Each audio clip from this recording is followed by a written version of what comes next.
Senado. Primeiramente, senhor presidente, quero parabenizá-lo pelo seu aniversário.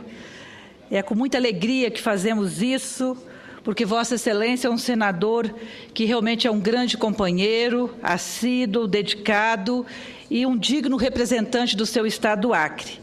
Quero também parabenizá-lo, que pela primeira vez, como presidente em exercício, está presidindo a sessão do dia de hoje. Quero, senhor presidente, dizer que nesta semana nós comemoramos uma data muito importante para a humanidade e, em particular, para o povo brasileiro. Os 64 anos da Declaração Universal dos Direitos Humanos, que já no seu primeiro artigo diz que todas as pessoas nascem livres e iguais em dignidade e direitos, e ainda que são dotadas de razão e consciência e devem agir em relação umas às outras com espírito de fraternidade. É com esse princípio que a declaração condena enfaticamente a escravidão, a tortura, o trabalho degradante e todas as formas de violência e de discriminação. Negar o direito à moradia, à saúde, à educação e uma vida digna é atentar contra os direitos da pessoa humana. Vale destacar aqui que direitos humanos são aqueles que nascem com a pessoa, não importa a raça, a cor, o sexo, a religião, a sua sexualidade ou a nacionalidade. Foi em 10 de dezembro de 1948, no calor do pós-guerra, que a Organização das Nações Unidas, a ONU, então composta por apenas 58 Estados-membros, dava à luz a Declaração Universal dos Direitos Humanos. Documento esse que reafirmou ao mundo esperança de fraternidade e respeito ao ser humano. No último final de semana, em meu estado, no Espírito Santo, final de semana que antecedeu o dia 10 de dezembro, foram, senhor presidente e senadores aqui presentes, foram assassinadas 24 pessoas num único final de semana. Vítimas da violência que é crescente e que tomam dimensões e nos fazem sentir impotentes diante dessa situação e da cultura de morte que é instaurada. Na última segunda-feira, portanto, dia 10, dia da Declaração Universal dos Direitos Humanos, um adolescente cometeu suicídio na unidade de internação metropolitana em Xuri, Vila Velha, a minha cidade. Mais uma vítima das estruturas de injustiças às quais devemos combater. Esta semana, para marcar o Dia Internacional dos Direitos Humanos no Estado do Espírito Santo, diversas atividades estão sendo realizadas e foram realizadas. Na segunda-feira, pela manhã, em solenidade no Palácio Anchieta, o vice-governador Givaldo Vieira recebeu do Conselho Estadual dos Direitos Humanos 2 importantes documentos, construídos com a participação da sociedade e do poder público. Eu me refiro ao Programa Estadual de Direitos Humanos e ao Plano Estadual de Educação em Direitos Humanos. Ambos configuram um marco histórico no fortalecimento das políticas de direitos humanos no Estado, na medida em que, entre outras coisas, norteiam ações para a formação de uma sociedade que defende e assegura os direitos de todos os cidadãos. Na verdade, havia uma expectativa por parte das entidades presentes que ajudaram e que, junto com o poder público, construíram esses 2 importantes documentos. Havia uma expectativa que eu considero importante, que era a presença do nosso governador Renato Casagrande, assinando esses 2 documentos, assinando o Programa Estadual de Direitos Humanos e também o Plano Estadual de Educação em Direitos Humanos. por razões importantes, ele não pôde estar presente. Infelizmente, criou-se um constrangimento e um descontentamento por parte das entidades, mas eu acredito e tenho a plena confiança que o governo do Estado, o nosso governador, fará com que este programa estadual e o Plano Estadual de Educação e Direitos Humanos possam, de fato, ser implementados no Estado do Espírito Santo. E eu quero aqui aproveitar a oportunidade para parabenizar o Conselho Estadual de Direitos Humanos, que completa 17 anos de criação, com uma atuação firme e corajosa ao longo desses anos. O Conselho Estadual dos Direitos Humanos do Estado do Espírito Santo vem denunciando e contribuindo para a superação de violações sistemáticas aos direitos humanos no Estado do Espírito Santo. Destaco as denúncias em relação ao extermínio de jovens e a situação desumana dos presídios capixabas, que ainda persistem apesar dos esforços realizados pelo governo federal e pelo governo estadual. Esta semana, aqui no Senado, foi realizada a entrega da comenda Dom Helder Câmara de Direitos Humanos. Um dos homenageados foi o nosso querido e respeitado jurista João Batista Erkenhoff. Militante dos direitos humanos desde o período da ditadura, João Batista Erkenhoff foi um dos fundadores da Comissão Justiça e Paz da Arquidiocese de Vitória, da qual sou conselheira, e que, naquele momento que João Batista Erkenhoff era conselheiro da comissão, eu tive a oportunidade de atuar junto com ele e pude presenciar o quanto é uma pessoa dedicada, comprometida e sempre defensora dos direitos humanos. E eu quero aqui também, senhora presidenta, senadora Ana Amélia, que preside agora a sessão, para finalizar, eu gostaria aqui de fazer um registro a respeito de uma denúncia que recebi de grave ameaça de morte a uma pessoa que é exemplo de luta e doação de vida aos seus irmãos, especialmente aos mais pobres da nossa sociedade. Eu estou aqui me referindo a Dom Pedro Casaldáliga, bispo emérito de São Félix do Araguaia, no estado de Mato Grosso, conforme já foi dito aqui pelo nosso companheiro senador Jaime Campos, lembrando desse último acontecimento que gerou mortes e uma situação de violência muito grande no estado de Mato Grosso. E Dom Pedro Casaldáliga vem recebendo graves ameaças de morte por setores do latifúndio daquele estado. Com 84 anos de idade, sendo boa parte deles dedicado à vida dos que mais necessitam, especialmente a defesa das comunidades indígenas e pequenos agricultores e agricultoras. E é justamente por esta defesa incansável que está sendo ameaçado e, por isso, na última sexta-feira, dia 7 de dezembro, foi forçado a deixar a sua casa. Segundo o Conselho Indigenista Missionário, um grupo de jagunços anunciou abertamente que Dom Casaldáliga era o problema, entre aspas, da região e que faria uma visita para ele. A própria Polícia Federal recomendou a imediata retirada do religioso da cidade devido à vulnerabilidade da humilde residência em que ele vivia há muitos anos.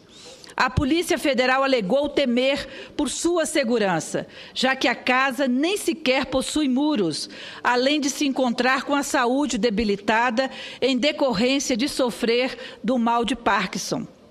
Quero, com esta minha breve fala, me solidarizar a Dom Pedro e, ao mesmo tempo, pedir a todas as autoridades competentes todo o empenho pela sua segurança. É inaceitável que um cidadão como Dom Pedro, apenas por defender o direito inalienável à vida, na mais profunda solidariedade, tenha que conviver com esse tipo de situação. É inaceitável que setores reacionários e atrasados que ainda persistem no nosso país, agindo à revelia das leis e do Estado brasileiro, desrespeitando os fundamentos básicos consagrados na Declaração Universal dos Direitos Humanos, continuem livres, espalhando a aflição e o terrorismo. Finalizo, senhora presidenta, dizendo que, como parlamentar, assistente social que sou, mulher e cidadã, sou defensora intransigente dos direitos humanos e da vida plena, em todas as suas dimensões. É inadmissível, senadora Ana Amélia, que tenhamos que conviver ainda com situações como essa, e quero aqui também manifestar todo o meu repúdio a essa situação em que vivem as famílias, em especial os índios do estado de Mato Grosso. Eu quero também aqui aproveitar esse momento, os minutos que ainda me restam, para fazer 2 registros. Primeiro, se me também permite, Vossa manifestar... Excelência, já Sim, que senhor. vai mudar o assunto. Vou mudar o assunto, senador Suplicy. Eu gostaria de, senadora Ana Rita, também expressar a minha solidariedade a Dom Pedro Casaldáliga, que ao longo de sua vida tem sempre mostrado um discernimento tão grande, um espírito de solidariedade para com os povos indígenas, para com os trabalhadores rurais, os sem terra, trabalhadores em geral, e para com a população mais humilde de nosso país. E ele que tantas vezes tem propugnado por ações que possam efetivar condições de real justiça para todos e o direito de lavrar a terra. E então é muito importante o apelo que Vossa Excelência faz às autoridades para que assegurem o direito à vida, à segurança de Dom Pedro Casaldáliga, ainda mais nas circunstâncias que foram descritas por Vossa Excelência. Meus cumprimentos, e possam as autoridades ouvir com atenção o seu apelo. Obrigada, senador Suplicy, pela parte, pelo apoio. E eu quero dizer que Dom Pedro Casaldáliga é uma pessoa muito querida, é uma pessoa amada, é uma pessoa muito respeitada pelo trabalho que faz, pelo compromisso que tem em defesa dos direitos humanos, e em sua idade avançada e também com a sua saúde bastante debilitada, continua firme na defesa daqueles que ainda sofrem com a truculência de alguns que se acham donos das terras, donos das pessoas, e se acham no direito de fazer o que quiser. Então, Dom Pedro Casaldáliga é uma pessoa que merece todo o nosso respeito, toda a nossa solidariedade e toda a proteção por parte das autoridades públicas do nosso país. Senador Randolph. Senadora Ana Rita, quero cumprimentar a Vossa Excelência pelo pronunciamento, pela lembrança, nessa semana de aniversário da Declaração Universal dos Direitos Humanos. Nós, brasileiros, somos envergonhados com ameaças a uma figura que não pertence mais somente a nós, brasileiros. Dom Pedro Casaldáliga é uma figura do planeta, é uma daqueles personagens que se insere no panteão de cidadãos que defendem não somente os direitos, mas os melhores valores humanos.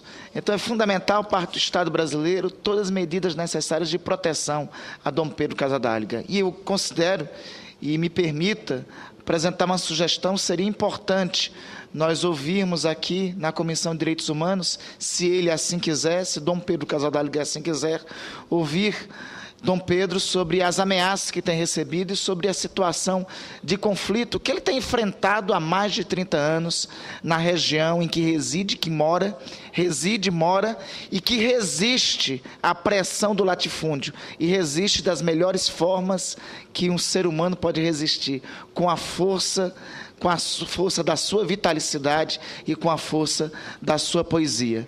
Qualquer coisa, qualquer atentado e qualquer ameaça contra Dom Pedro Casaldáliga é uma ameaça contra a humanidade. Cumprimento Vossa Excelência por essa lembrança adequada nessa semana de aniversário da celebração da Declaração de Direitos Humanos. Obrigada, senador Randolph. Acolho a sua sugestão. Acho que nós teríamos apenas que saber se a saúde de Dom Pedro permite que ele possa vir a ter aqui, mas faremos o contato, né, e providenciaremos isso para o próximo ano, que este ano ainda não será possível mais, mas vamos avaliar com ele ou com quem cuida dele a possibilidade dele vir aqui. Eu quero, então, rapidamente fazer 2 registros. Primeiro, falar de um assunto que já foi lembrado aqui por outros senadores que ocuparam essa tribuna na manhã de hoje. Dizer do nosso querido amigo, companheiro, ex-presidente Lula. Quero aqui manifestar todo o meu apoio, o meu orgulho, o meu carinho. Eu acho que eu posso dizer com muita tranquilidade que eu digo isso em nome do nosso povo brasileiro, que tem muito respeito pelo presidente Lula, que tem uma profunda consideração por ele, porque o presidente Lula é o presidente que começou a mudar a história do povo brasileiro, começou a mudar a história do nosso país e tem sido alvo de críticas por parte de forças contrárias ao nosso projeto que está em desenvolvimento no país, que está mudando profundamente a vida daqueles que sempre tiveram à margem das políticas sociais, das políticas públicas, e que o presidente Lula e agora a presidenta Dilma têm possibilitado uma inclusão social maior e tem garantido um desenvolvimento que possibilite a inclusão de todas as pessoas. Então, quem faz críticas ao presidente Lula não está fazendo apenas a ele, a pessoa do nosso querido ex-presidente, mas está fazendo a um projeto que está em desenvolvimento no nosso país, que está dando certo e que está incomodando muitas pessoas. E atingir o presidente Lula é atingir esse projeto que está em andamento no nosso país. Por isso, eu manifesto aqui todo o meu apoio, a minha solidariedade ao nosso querido amigo, companheiro, presidente Lula. Quero aqui também aproveitar a oportunidade, senador Lindbergh. Quero aqui manifestar o meu descontentamento. O meu, não só, mas o descontentamento da nossa bancada capixaba e da bancada do Rio de Janeiro pela forma como foi conduzida a sessão de ontem do Congresso Nacional, que votou o veto da presidenta Dilma ao projeto dos royalties do petróleo. Acho que foi uma sessão mal conduzida, uma sessão extremamente tumultuada, uma sessão que feriu o regimento do Senado, o regimento comum, e acredito que tenha ferido também o regimento da Câmara Federal. Então, eu quero aqui já manifestar o meu descontentamento. Nós faremos uma conversa na nossa bancada, vamos dialogar para ver como que vamos nos comportar daqui para frente. Mas, em princípio, eu quero dizer que o resultado daquela sessão desagradou profundamente as nossas bancadas do Rio Espírito Santo e, com certeza, desagradou profundamente o povo capixaba e o povo carioca.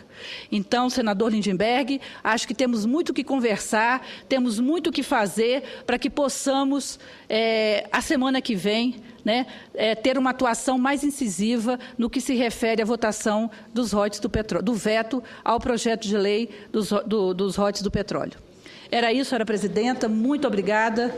E eu quero aproveitar o momento para desejar já, não sei se a semana que vem teremos oportunidade de mais fala, mas desejar já um bom Natal e um feliz Ano Novo para todos os colegas, senadores e senadoras, e para toda a população